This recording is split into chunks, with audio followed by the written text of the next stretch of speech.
ठंड को लेकर तो अपनी स्वयं की व्यवस्थाएं हम लोगों की प्रशासन और शासन की तरफ से किसी प्रकार की कोई भी सुविधा ना अधिवक्ताओं को दी जा रही है और ना ही किसी वास्तकारी को दी जा रही है। जो विकलांग आते थे उनकी सुविधाओं के लिए, लेकिन कंडीशन ये हो गई है कि वहां से व्हील चेयर तक गायब हो गई हैं। लेकिन अपने स्तर से हम लोगों ने लकड़ियों का अरेंजमेंट करके यहाँ पर अलाव करवाया था, बाकी प्रशासन की तरफ से कुछ नहीं, कोई व्यवस्था नहीं की।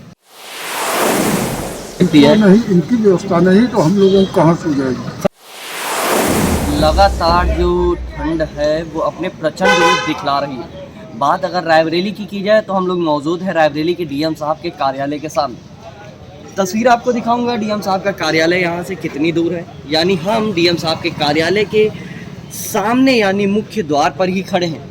यहाँ की दूर दूर तस्वीरें मैं आपको दिखाऊंगा कि आखिरकार यहाँ पे कहीं अलाव की व्यवस्थाएं डीएम साहब ने करवाई है या नहीं, क्योंकि अपने कार्यालय के सामने लगातार यहाँ पे जो फरियादी हैं वो आते हैं और इस बात की गुहार के लिए आते हैं कि अगर वो डीएम साहब के पास पहुँचेंगे तो उनको उतनी ठंड नहीं लगेगी, क्योंकि अलाव की व्यवस्थाएं जब अधिकारियों के कार्यालय में नहीं है तो आखिरकार रायबरेली के अन्य जगहों पर प्रशासनिक अमला क्या व्यवस्थाएं करेगा उसका महज अंदाज़ा लगाया जा सकता है। हम मौजूद हैं यहाँ पे जहाँ अधिवक्ता लोग बैठते हैं। अधिवक्ताओं के यहाँ पे चैम्बर बने हुए हैं और अधिवक्ताओं के बैग रखे हैं। अधिवक्ता अपनी कुर्सी से गायब हैं, तो इसका सहज अंदाज़ा लगाइए कि अधिवक्ता कहीं ना कहीं एक ही जगह बैठे होंगे जहाँ पर सबका साथ रहना, एक गर्मी अलग रहता है, क्योंकि जब अगर सब लोग साथ में बैठते हैं तो अलग व्यवस्थाएं होती हैं। दूसरी तस्वीरें मैं आपको दिखाऊंगा। डीएम साहब वही डीएम साहब है जिनके चैम्बर के नीचे हीटर लगा होगा और उनके पैर को हीटर गर्म कर रहा होगा।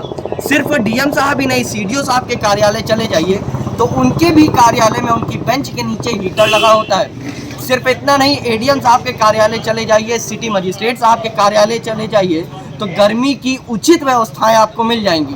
पर आखिरकार अधिवक्ताओं के लिए और यहाँ पर आने वाली जनता के लिए क्या व्यवस्थाएं की गई हैं, उन्हीं से ही जानना चाहूँगा। मैं कितनी चीज़ों को साफ करूँगा उससे सहज अंदाजा आप लगाइए कि और लोगों का क्या कहना। मैं अधिवक्ता यहाँ पे अधिवक्तागण बैठे हुए हैं, मैं उनसे ही बातचीत करूँगा और जानूँगा कि आखिरकार जिला प्रशासन द्वारा क्या व्यवस्थाएं की जा रही हैं और क्या एक अलग मैसेज कन्वे हो रहा है, तो ये जानने का प्रयास करूँगा। हमारे साथ कुछ लोग मौजूद हैं। भैया क्या नाम है आपका? शेखर शुक्ला। कहाँ पे बैठते हैं आप? मैं कलेक्ट्रेट परिसर में हूँ। शेखर भैया यहाँ बैठते हैं, क्या लगता है यहाँ पे व्यवस्थाएं ठंडी को लेकर क्या की जा रही हैं?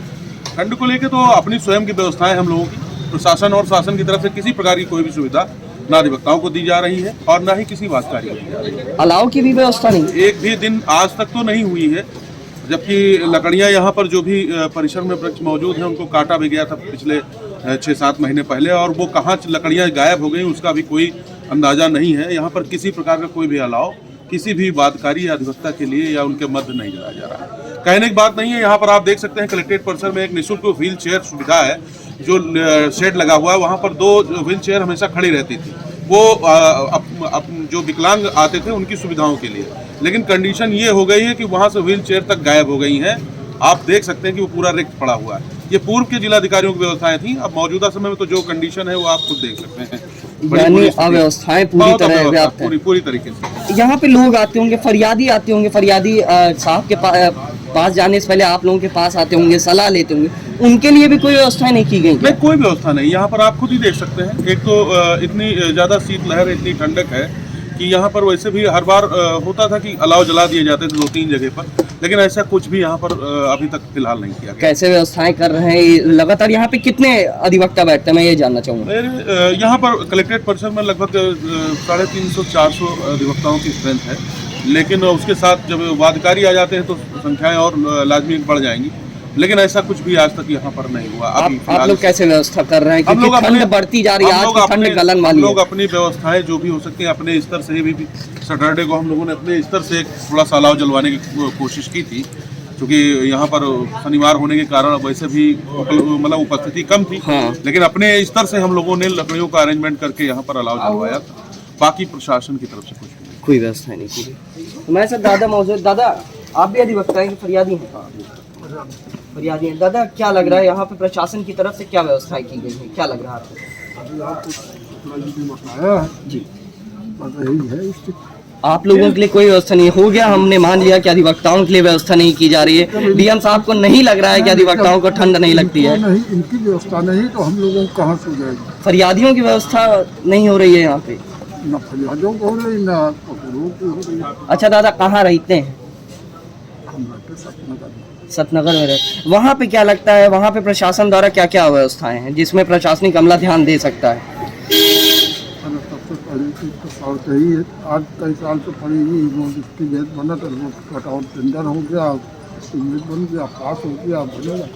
आज 5 साल हो गया, आज तक बनी नहीं। खबर रात में अनजाना आदमी आए तो खड़े। ये हमारे साथ फरियादी भी मौजूद थे, अधिवक्ता भी मौजूद थे। मैं तस्वीरें और भी दिखाऊंगा आपको। मैं मेन सबसे बड़ी बात है कि आखिरकार अधिकारियों को ही क्या ठंडी लगती है, क्या फरियादियों को, अधिवक्ताओं को, जो यहाँ पे लोग आ रहे हैं, जो दरखास्त लेके आ रहे हैं, क्या उनको ठंडी नहीं लगती है? बड़ा सवाल खड़ा हो रहा है।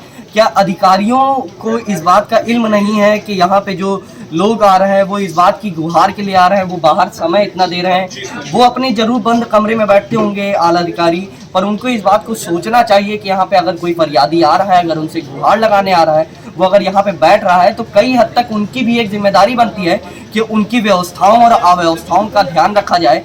और जिस प्रकार से ठंड बढ़ रही है, उसको लेकर जो व्यवस्थाएं हैं, आखिर वो धरातल पे पहुंच रही हैं, नहीं पहुंच रही हैं, इस बात को भी ध्यान देना और इस बात को जानना एक बड़ा प्रश्न चिन्ह जरूर खड़ा कर रहा है जिला प्रशासन की कार्यशैली पर। अब देखने वाली बात होगी, क्या खबर दिखाए जाने के बाद कोई भी अधिकारी या कोई भी प्रशासनिक अमला इस ओर ध्यान देता है, या इसी तरह अपनी कुंभकर्णी नींद में, अपने बंद कमरे में, अपने गर्म कमरे में, अपनी कुर्सी पर बैठे रहेंगे। ये आने वाला समय ही बताएगा।